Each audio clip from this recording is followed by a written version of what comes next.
આપ સર્વને પુરુષોત્તમ માસના જય શ્રી કૃષ્ણ.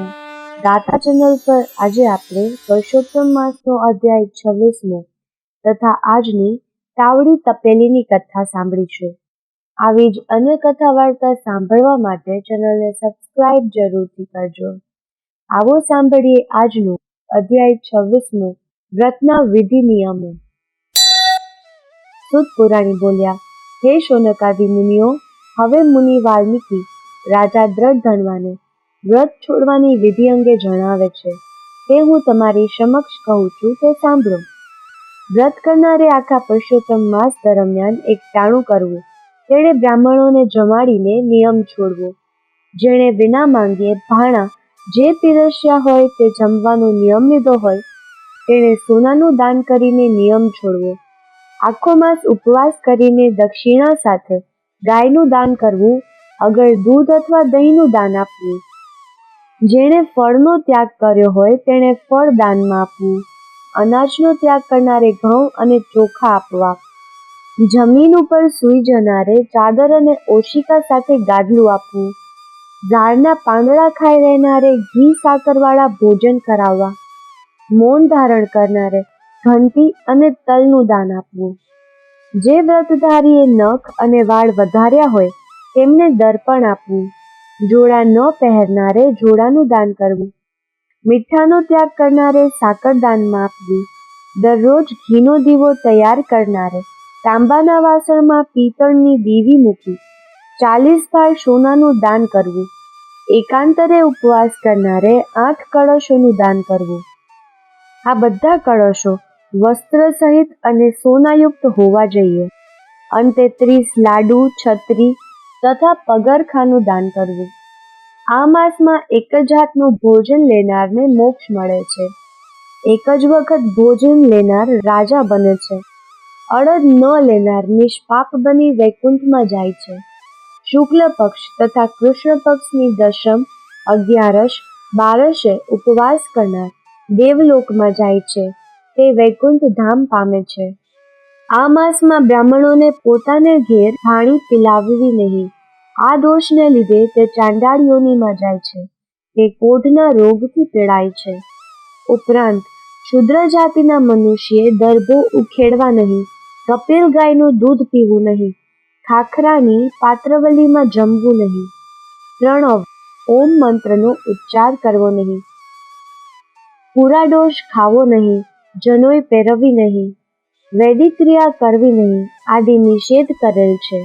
આનાથી વિરુદ્ધ જનાર નર્કમાં પડે છે. આ નિયમો પ્રમાણે વ્રત કરનાર પરમ પદ પામે છે. શ્રી બૃહનારદ્ય પુરાણના પુરુષોત્તમ માસનો અધ્યાય 26મો સંપૂર્ણ. જો વિડીયો પસંદ આવે તો કમેન્ટમાં જય શ્રી કૃષ્ણ લખજો અથવા વિડીયોને શેર અને હાઈપ જરૂરથી કરજો. આવો સાંભળીએ આજની તાવડી તપેલીની કથા. એક નગરી હતી, તેમાં બ્રાહ્મણ બ્રાહ્મણી પોતાના 2 નાના દીકરાઓ સાથે રહેતા હતા. 4 દીકરીઓ હતી, જે મોટી હોવાથી ચારેયને પરણાવીને સાસરે વડાવી હતી. બ્રાહ્મણ બ્રાહ્મણી બંને ધર્મિષ્ઠ અને સંતોષી હતા. વર્ષોથી તેમનો મોટો ભાગનો સમય પ્રભુ ભજનમાં જતો હતો. દીકરીઓ હતી ત્યાં સુધી તેમને પ્રભુ ભજન, વ્રત ઉપવાસ, કથા વાર્તા સાંભળવામાં બાધા આવતો નહીં. પણ ચોથી દીકરી ગયા વર્ષે પરણાવ્યા પછી ઘરનું બધું કામકાજ બ્રાહ્મણીને કરવું પડતું. ઉંમર 60 વર્ષની થવાથી તે ઝડપભેર કામ કરી શકતી નહીં.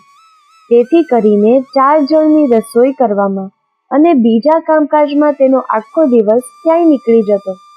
આનાથી પ્રભુ ભક્તિ તથા કથા વાર્તા સાંભળવાનો સમય રહેતો નહીં. તે મનમાં ને મનમાં દુઃખી થતી. એવામાં પુરુષોત્તમ માસ આવ્યો.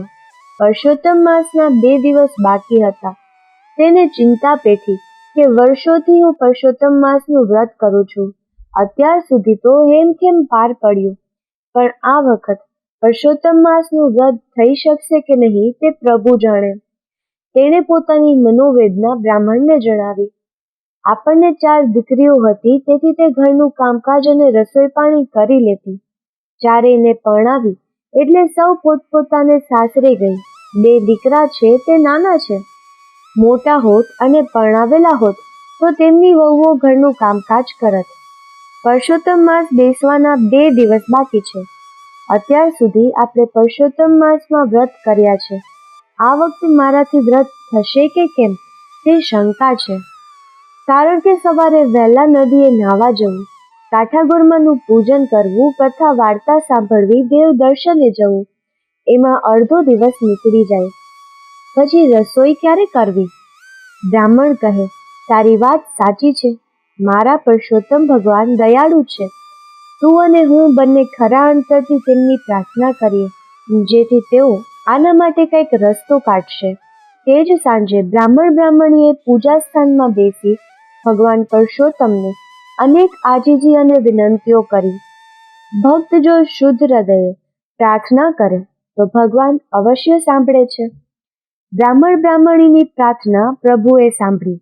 રાતના છેલ્લા પહોરે બ્રાહ્મણીને પ્રભુએ દર્શન દીધા અને કહ્યું, તમે બંને ધર્મિષ્ઠ છો, ભક્તિવાળા છો.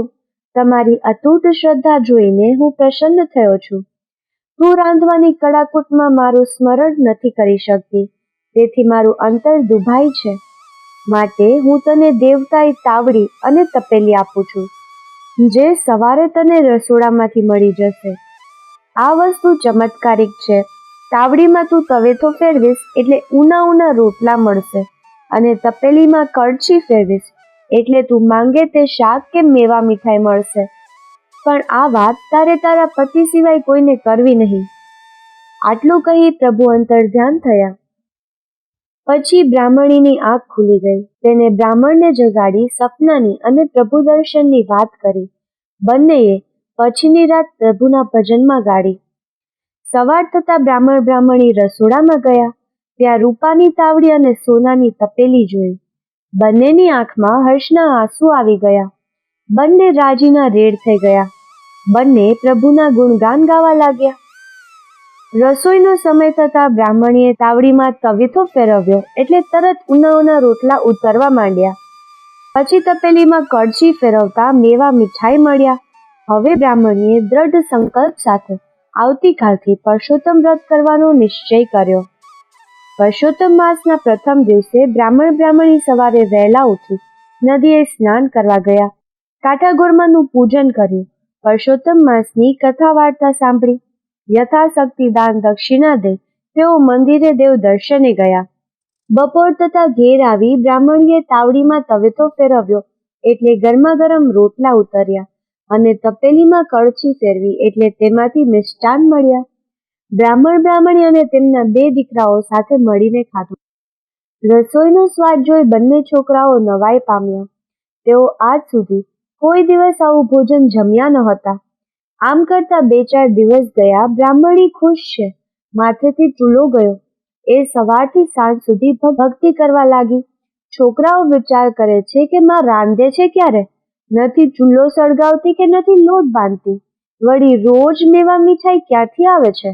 એક દિવસ છોકરાઓએ છુપાઈને આ બધું જોયું. છોકરાઓએ તેમના મિત્રોને વાત કરી.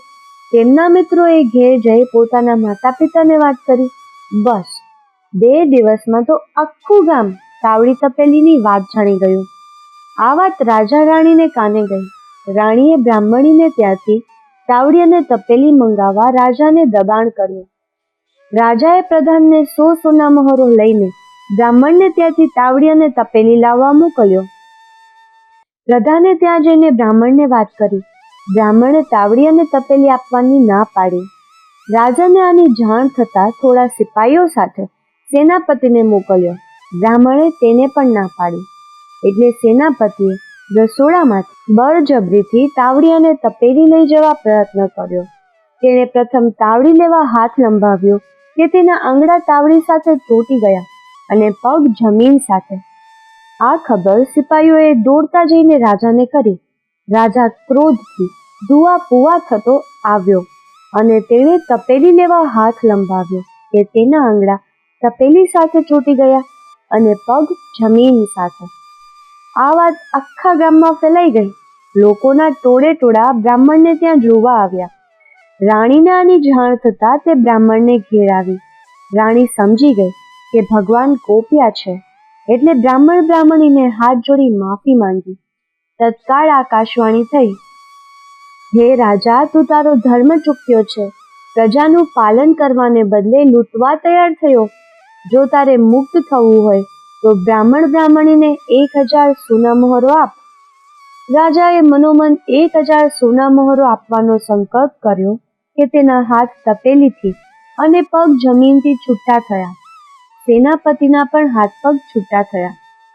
રાજાએ તરત ખજાનામાંથી 1000 સોના મહોરો મંગાવીને બ્રાહ્મણીને આપી અને માફી માંગી.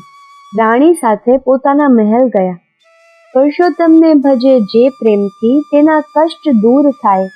પ્રારબ્ધ આડે ખસે પાંદડું, ભાગ્ય ભરપૂર થાય. બોલીએ શ્રી પુરુષોત્તમ ભગવાનની જય.